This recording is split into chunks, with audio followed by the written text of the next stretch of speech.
Welcome to the Regional Garden at the United States Botanic Garden. I'm Deputy Executive Director, Dr. Susan Pell, and today I'm going to talk to you about Ericaceae.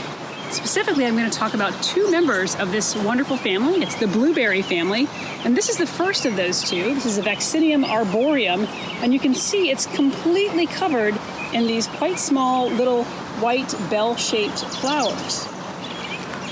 We'll walk just across the pathway here in the Regional Garden, and we can see another beautiful member of the blueberry family. This is Honeycup, Zenobia pulverulenta, and it has quite large bell-shaped white flowers. And having bell-shaped flowers is pretty common in the Ericaceae.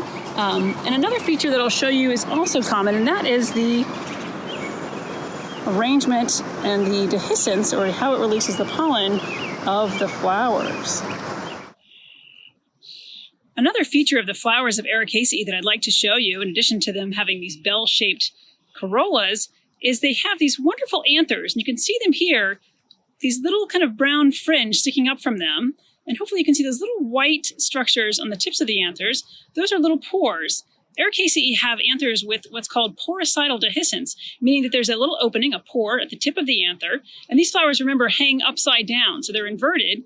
Bumblebees and other bees visit these flowers, and they do a thing called sonication. That is, they vibrate at high frequencies that releases the pollen from the anthers. Otherwise, the pollen doesn't just fall out. It has to be sonicated in order for the pollen to be released. The bees then collect that pollen. It falls on their abdomens. They collect it, and they bring it back to their hives for use for themselves and for their larvae.